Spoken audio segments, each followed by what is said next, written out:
Iran has reportedly sent its official response to the US proposal on ending the war through Pakistan, placing Islamabad at the center of increasingly sensitive diplomacy between Tehran and Washington, according to Iran's state news agency IRNA.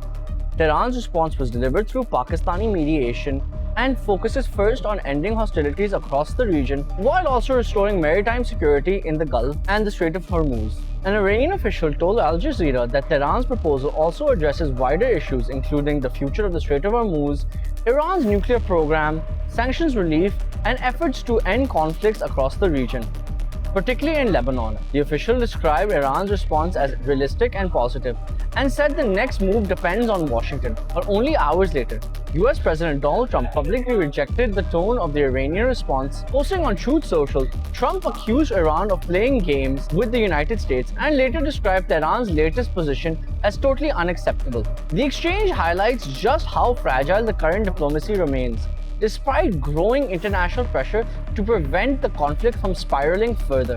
At the center of the negotiation is a 14-point proposal recently sent by Washington to Tehran. According to reports, the US proposal would require Iran to halt uranium enrichment for at least 12 years, stop pursuing nuclear weapons developments, and surrender its stockpile of highly enriched uranium. In exchange, the United States would gradually lift sanctions, release frozen Iranian assets, and end its naval blockade targeting Iranian ports. That blockade has become one of the biggest flashpoints in the crisis. Since April, the US and Iran have repeatedly exchanged fire around the Strait of Hormuz, one of the world's most important energy shipping routes. Although a ceasefire has technically been in place since April 8th, tensions remain extremely high. Iran has responded to US pressure by restricting shipping through the Strait of Hormuz and seizing several foreign flag vessels, escalating fears about the global energy and supplies and trade disruptions. For countries across South Asia, including Pakistan,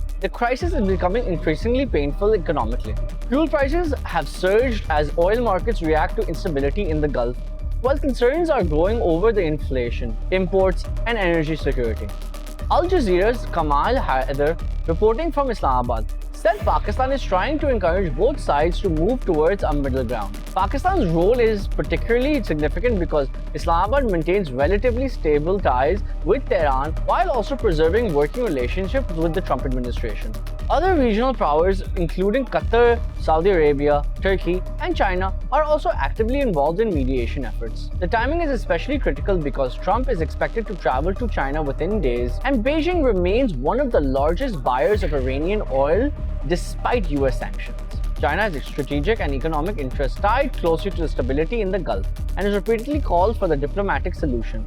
Analysts say that the few days could become decisive. Some experts believe the initial agreement focused on reducing tensions and restoring maritime security could help build trust between Washington and Tehran, while others warn that major disagreements remain unresolved, particularly over Iran's nuclear activities and Washington's demands regarding uranium enrichment. Iranian analyst Abbas Aslani said Tehran's latest response is not a simple rejection or acceptance of the US proposal, but rather an attempt to clarify Iran's position and open space for further negotiations. Still, if Washington insists on maximal demands, including long-term suspension of enrichment and removal of Iran's uranium stockpile, analysts warn that the talks could quickly collapse. For now, diplomacy is continuing quietly behind the scenes, but with the Strait of Hormuz still disrupted and the global markets under pressure, the stakes for the region and the wider world remains extremely high. For more such explainers, subscribe to DawnNews English.